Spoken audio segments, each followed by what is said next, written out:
तर आमका ह्या वाटेत मिळाला नागोबा आम्ही बाजारातून आणलाय. आईच्या आजोबा असा ना ते तुमच्याकडे नागोबाचं दुकान असं त्याच्यातून एक आम्ही हा नागोबा आणला. बघायचं तुमका असा नागपंचमी म्हणून आम्ही आणला असा नागोबा. आता आपण त्यांची पूजा करूया. पंचमीचे तुम्हाला खूप खूप शुभेच्छा.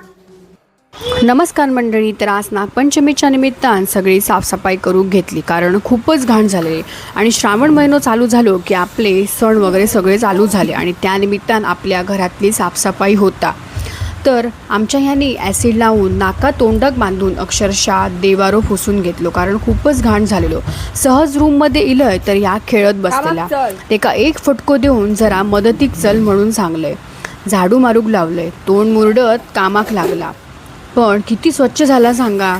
तांब्याची भांडी असत आता मी नका घासतलंय.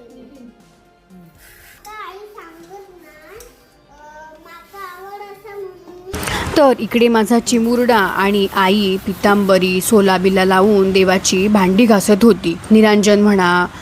मंडळी, जुन्या काळात पितळेची भांडी होती, ते का काय वजन होता, पण कालांतरानं आपण ती देऊन टाकली. पण आता जुना तर सोना म्हणाची वेळ परत इली. आमच्याकडे थोडीफार असत ती आम्ही देवपूजेसाठी ठेवून दिली. इकडे आपली पूजेची भांडी सगळी घासून झालेली. ह्या इकडे दात ओठ चावून निरांजन घासत होता. स्वामींची मूर्ती अगदी लखलखीत धुवून घेतली. इकडे मी पाना कट केलंय. आईन माका पाना स्वच्छ धुवून दिल्यान. नंतर पातोळीच्या तयारीक लागलो. यांनी माका पीठ बरा मळून दिल्याने जरा हातभार हो, बाकी काय. इकडे पूजेची तयारी चालू झालेली. वाती वस्त्रा फुला सगळी जवळ एकत्र करून ठेवली.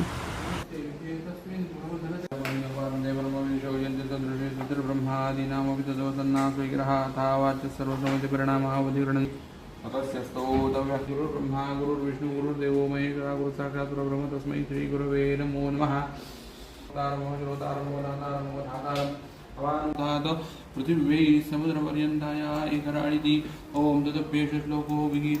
इकडे आपली देवाची आणि नागोबाची पूजा झालेली. धूप दीप लावून मन अगदी प्रसन्न झालेला. जशी पूजा झाली तसो नैवेद्य देवाक दाखवून घेतलो. तर मंडळी, अशी होती आजची पूजा. कशी वाटली कमेंटमध्ये नक्की सांगा. आणि काय चुकला माकला असा तर मोठ्या मनानं माफ करा. आणि आजच्या ह्या माझ्या पूजेचा व्हिडिओ तुमका कसो वाटलो कमेंटमध्ये सांगूक विसरू नका.